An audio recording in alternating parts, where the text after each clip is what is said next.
Hello everyone, welcome to today's class. You are watching physics class, grade 11. Today, first I am going to discuss about degrees and radians. Introduction to degrees and radians. You all know that degree, which is used to measure an angle. Am I right?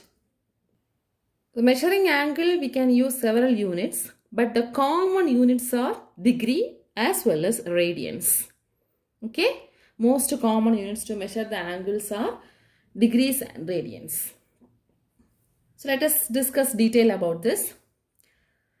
So actually, the radians are used in measuring area, volume, circumference of the circles, surface area of the spheres and all in angles.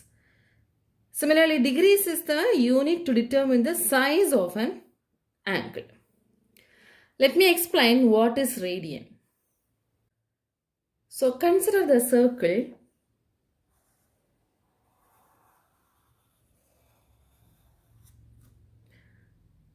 This is the center of the circle. Now this is the distance called radius. Am I right? Yes. Now I am taking one more radius along the circumference of the circle. That means consider this arc. From this point to this distance also again a radius. Am I right? Now there is an angle made, theta. So this planar angle is known as radian. That is, radians describes the planar angle subtended by a circular arc. Subtended by a circular arc at the center of the circle. Okay, that is about radians. So what is 1 radian? 1 radian means this arc length and the radius will be equal. The planar angle is 1 radian. That means if this is equal to the radius, this arc length is equal to the radius, that angle is called 1 radian. 1 radian is the angle subtended at the center of the circle by an arc that is equal in length to the radius of the circle. In simple words, I can say 1 radian is equal to the length of the arc divided by the radius of the arc. Length of the arc divided by the radius of the arc. This is the definition of radian. If it is 1 radian means the length of the arc as well as the radius of the arc is same. So we will be getting 1 radian. So theta is equal to 1 radian. Are you able to understand? So listen, the radian definition is given in your book. That is, radian describes the planar angle subtended by a circular arc at the center of the circle. It is defined as the length of the arc divided by the radius of the arc. So 1 radian is the angle subtended at the center of the circle by an arc that is equal in length to the radius of the circle. Clear? So this is about radians. Now let us discuss the relation between degree and radians. Degree is also angle. The radian is also used to measure the angle. So now discuss the relation between these two. So when you do the calculations, if you put 1 radian, we will get 57.295 degree. So how they will be calculated? Suppose when we are considering the half of the circle, the angle covered is equal to 180 degree. Am I right? For half of the circle, angle covered is equal to 180 degree. That is, in terms of radian, this we can equate to pi. So we know that pi is equal to 3.14. isn't it? So for half of the circle, suppose this is 1 radian and this is 2 radian and this is 3 radian, such a way this is 3.14 radian.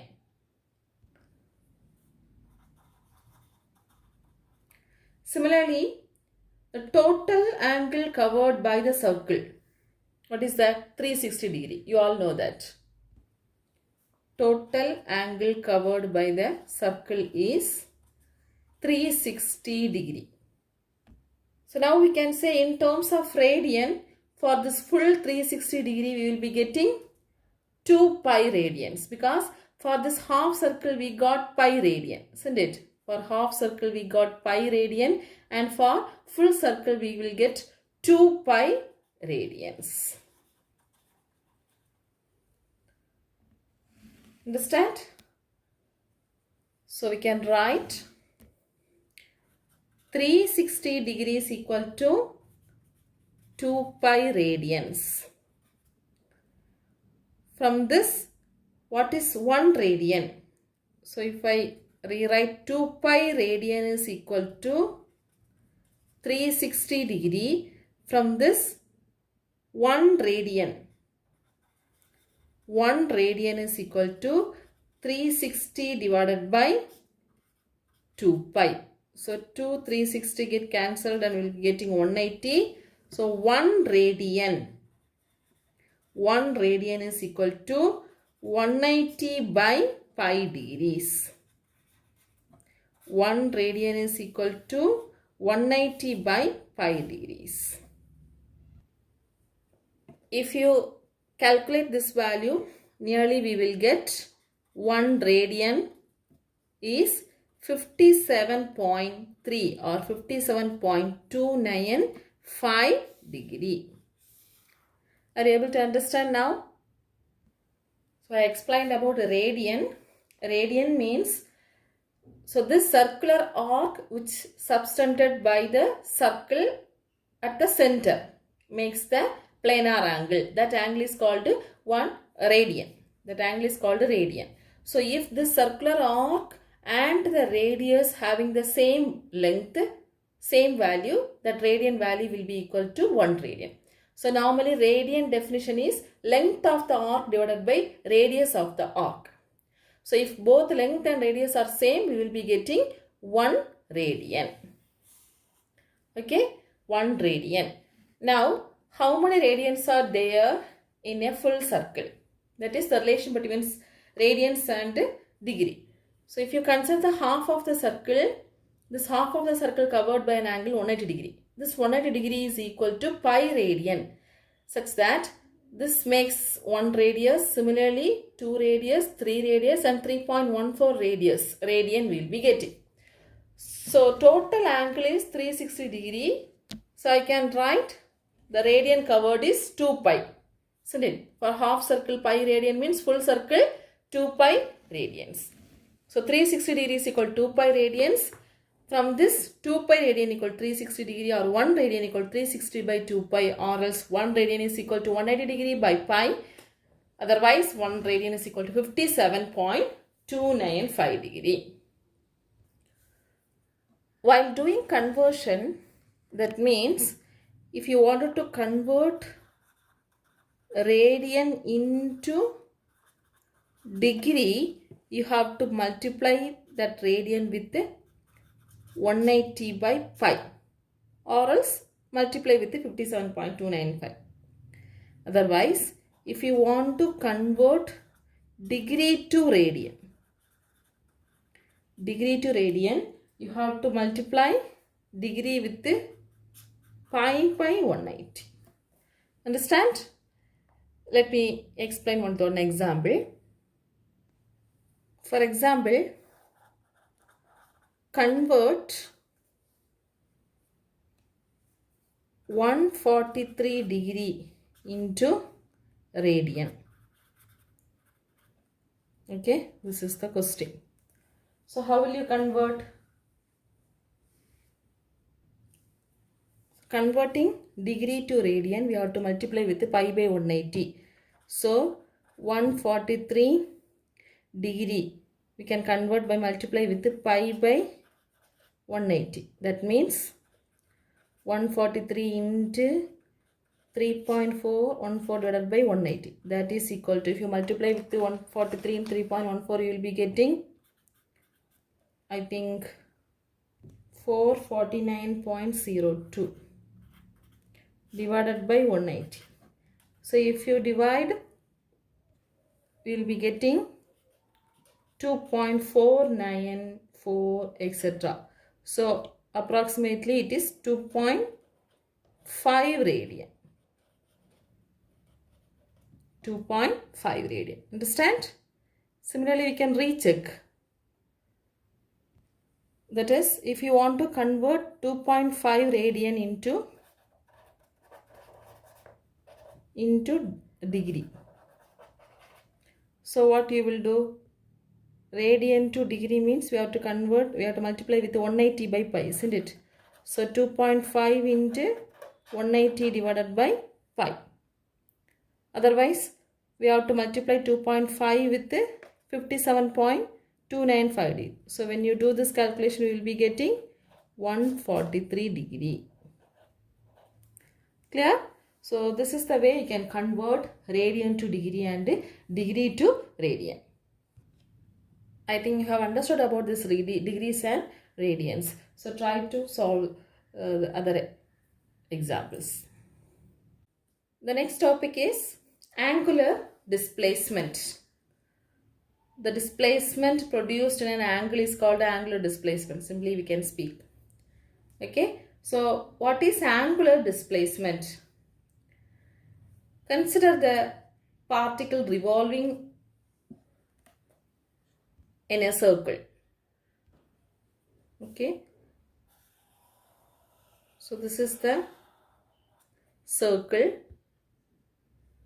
The particle is revolving around this with the center O, and its radius we can consider as R. Initially, the particle position may be here. Let the position be A. So at time t equal to 0, the particle position may be here. Now it's move in this path. Suppose after the time t, the particle position may be here.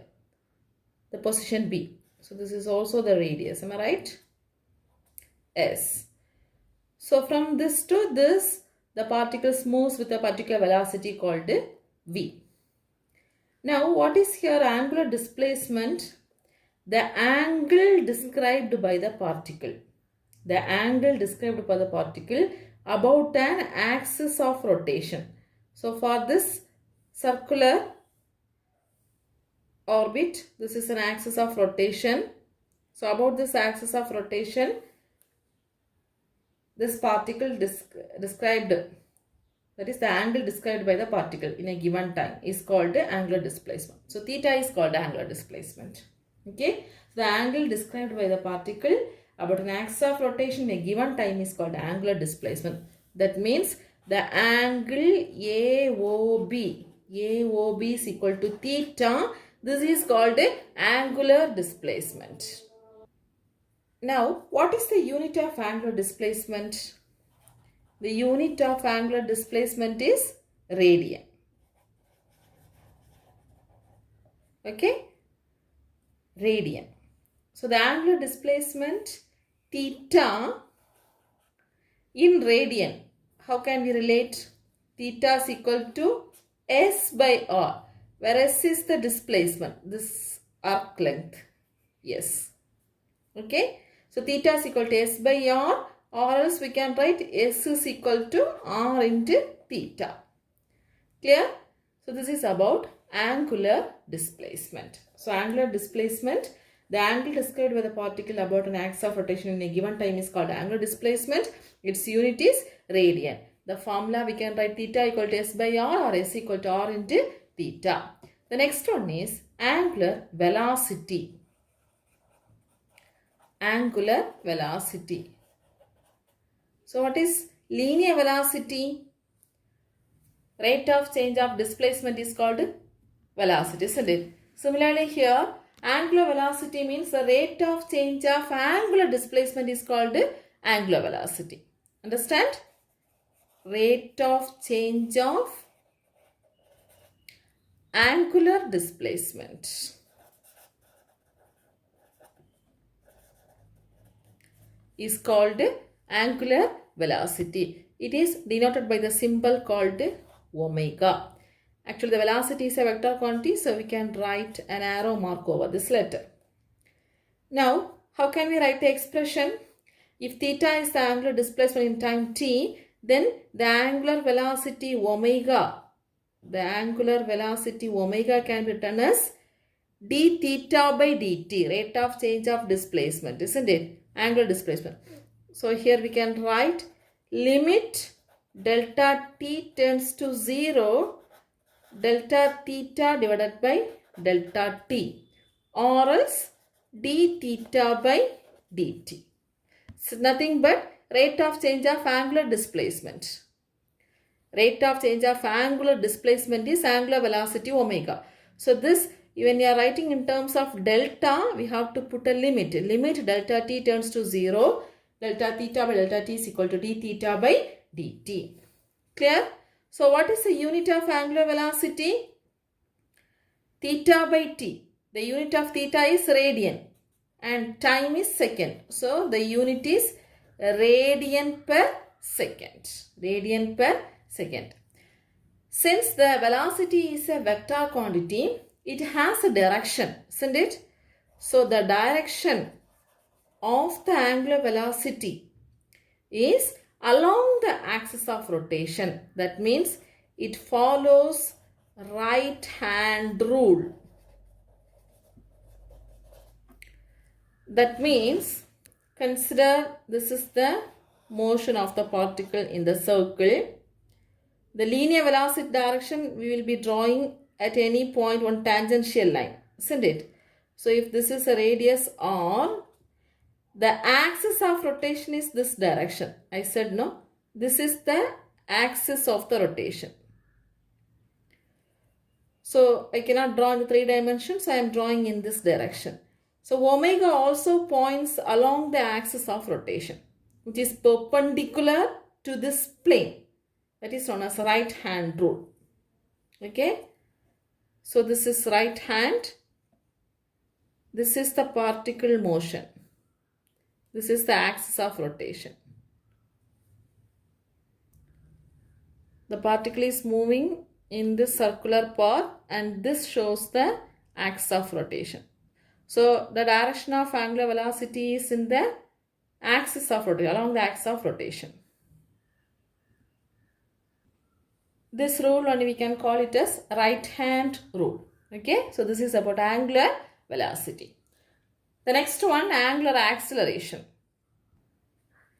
What is acceleration? Rate of change of velocity is acceleration. So here also angular acceleration means rate of change of angular velocity. Rate of change of angular velocity. This is denoted by the symbol called alpha. Okay, alpha is an angular acceleration. This is also a vector quantity. This we can write as d omega by dt. D omega by dt, rate of change of angular velocity. Clear? So what is its unit? Obviously radian second raised to minus 1 per second. So radian second raised to minus 2. That is a unit of angular acceleration. But the direction of this angular acceleration need not be same as the direction of angular velocity. Okay, that you have to keep in mind.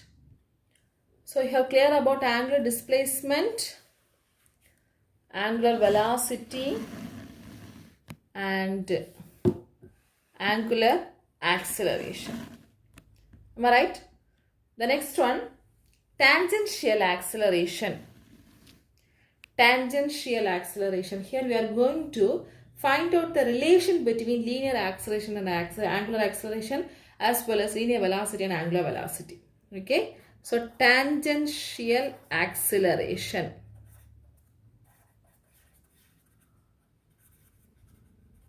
acceleration along tangentially. So consider an object moving in a circle of radius r. So this is the radius r. Here the object travels this direction. Here we are considering one small distance, that delta s. Delta s is the distance covered at a particular time, delta t. At a particular time, delta t, and it's subtended by this from the center of the circle as delta theta. Delta theta. So this is the first position. This is the after time t the position. Okay. So the previously we have got angular displacement relationship. From that I can write delta s is equal to r into delta theta, or else delta theta equal to delta s by r, or else delta s is equal to r into delta theta. If we divide both the sides by delta t, we will be getting delta s by delta t is equal to r into delta t by delta t. Am I right? This we can change it into ds by dt is equal to r into d theta by dt. For that we are in the limit of delta t turns to 0. Limit delta t turns to 0, when you apply to this equation, this delta becomes d. When you put limit to this delta, the delta changed into d. So the above equation becomes ds by dt is equal to r into d theta by dt. Clear? So we know that d theta by dt is nothing but angular velocity omega. So r into omega. ds by dt is nothing but velocity, isn't it? ds by dt is known as linear speed v, and d theta by dt is known as angular speed or angular velocity omega. So this linear speed and the angular speed are directly proportional here. So we can say linear speed is tangential to the circle and omega is angular speed. So this equation gives a relation between linear speed and the angular speed. Clear? The direction of linear velocity is tangential to the circle, but the direction of angular velocity is along the axis of rotation. Are you able to understand? So this we are writing in terms of a circular motion, isn't it? For circular motion. So more generally, we can write this equation as, that is the vector form as v vector is equal to omega vector cross r vector, because omega and v are perpendicular to each other, so we can use this cross product. V vector is equal to omega vector cross r vector, because omega and r are perpendicular to each other. Omega and r are perpendicular to each other, so we can use the cross product. Now differentiate this equation. Differentiation already we have come across the beginning of the second chapter. Differentiate this equation with respect to time. We can write dv by dt, velocity with respect to time, is equal to, here r is constant, so we can consider r into d omega by dt. Okay, this is actually uv method. So u into dv by dt plus v into du by dt. Here r is a constant, means this term will be 0, isn't it? Actually you will be getting omega into dr by dt plus r into d omega by dt. This is the format. But differentiation of this radius is equal to 0, because radius is constant. So the second term alone we will be getting.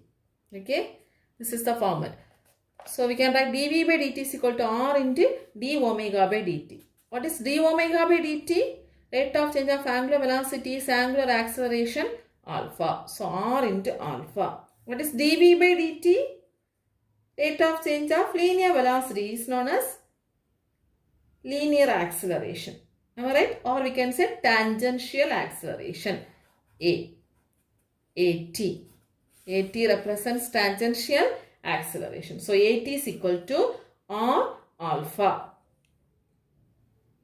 So this is the relation between tangential acceleration and the angular acceleration. Tangential acceleration and the angular acceleration. Understand? So when you mention the direction, suppose this is the motion and this is the radius R. So the particle is in this position. If you draw this as a velocity direction, so the acceleration direction is also along the tangential direction. Okay, tangential acceleration is in the direction of velocity. Clear? So velocity and acceleration are at tangentially. That means tangential acceleration is in the direction of velocity. Alright friends, today we have discussed about degrees and radians. How to convert radian to degree and degree to radian. Do that problems. Then we have discussed about angular displacement, angular velocity, angular acceleration. And last I have explained you tangential acceleration, that you have learned two relation between linear velocity and angular velocity, that is equal to V equal to R omega, and in relation between linear acceleration and angular acceleration, that is A is equal to R alpha. So these questions and all they can ask for short answers. Okay. Study well, students. Thank you.